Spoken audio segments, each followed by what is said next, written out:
Abraão, promessa e aliança. Destaquemos Gênesis capítulo 15, versículos 9, 10 e 11.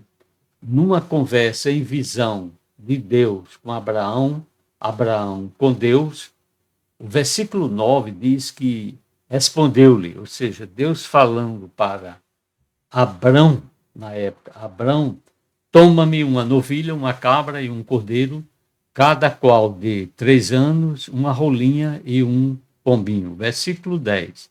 Abraão trouxe todos esses animais, cortou-os pelo meio e pôs as metades uma diante das outras, as aves, porém, não cortou pelo meio. O versículo 11, as aves de rapina desciam sobre os cadáveres, porém Abrão as enxotava. É um quadro forte, um quadro de sangue, um quadro muito, assim, que nos chama a atenção pela forma da descrição, se nós formos mentalizar, nos traz uma forte impressão de um momento de dificuldade, mas, na realidade, nós estamos lendo, a Bíblia está retratando de um momento de aliança.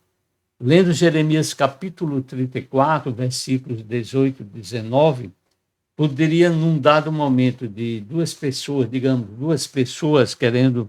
fazendo um pacto, uma aliança com irreversibilidade, logicamente, mataria animais, cortaria em bandas, passariam entre essas bandas nesse corredor de morte, de sangue, e se um dos pactuantes, um dos aliançadores, falhasse nesse compromisso, ele seria morto da mesma forma e as suas carnes, as suas bandas seriam lançadas, jogadas aos abutres, seriam lançadas às aves de rapina para serem destruídos, né?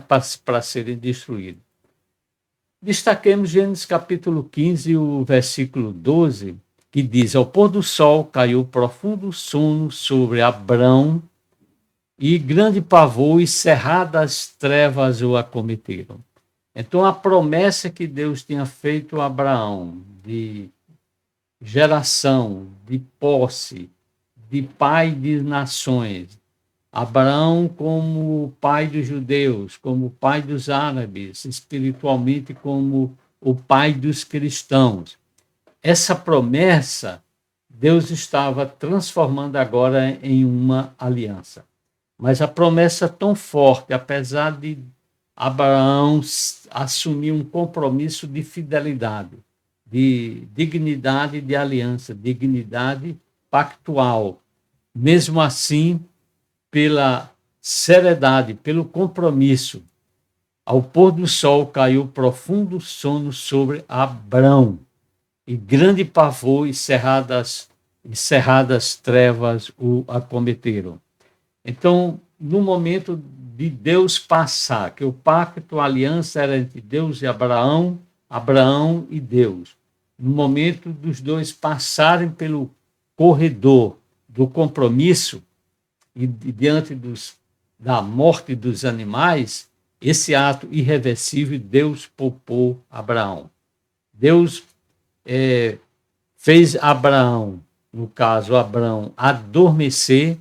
E o versículo 17 do capítulo 15 diz: quando o sol se pôs e houve densas trevas, eis que um fogareiro fumegante e uma tocha de fogo passaram entre aqueles pedaços dos animais. Ou seja, no momento do compromisso maior, Deus adormece Abrão, consequentemente depois Abraão. E Deus passa só, assumindo um compromisso de responsabilidade de criar um novo povo, uma nova descendência, uma nova geração, onde sairia o Senhor Jesus Cristo. Ou seja, Farei de você uma grande nação, e o abençoarei, e o engrandecerei. O seu nome será engrandecido. Seja uma bênção. Então, nessa aliança, Deus assume todo o compromisso de dignidade, de compromisso de irreversibilidade de uma aliança. Com isso, nós queremos concluir, destacando Mateus capítulo 22, o versículo 20. Quando o Senhor Jesus Cristo, nessa descendência, dessa aliança de Deus com Abraão, Abraão com Deus, na instituição da ceia do Senhor. Semelhantemente, depois de cear, tomou o Senhor o cálice, dizendo: Este é o cálice da nova aliança, essa nova aliança no meu sangue, derramado em favor de vós. É o Senhor Jesus Cristo que, vendo em nós a impossibilidade de assumirmos compromissos maiores de salvação, ele se dispôs a nos salvar, a passar só por essa aliança, assumindo nosso compromisso, assumindo conosco um compromisso de salvação para aqueles que creem nele, como Salvador, aceitando a mensagem do Evangelho, e o Senhor morre, passa por esse corredor de morte, por esse desafio, mas vencendo a morte e todos os poderes das trevas, ressuscitando em estado de glória, com a promessa que em dado momento voltará para a plenitude da vitória da igreja, no nome do Senhor Jesus Cristo. Para todos vocês, o nosso abraço sincero em Cristo Jesus, Otoniel Marcelino de Medeiros.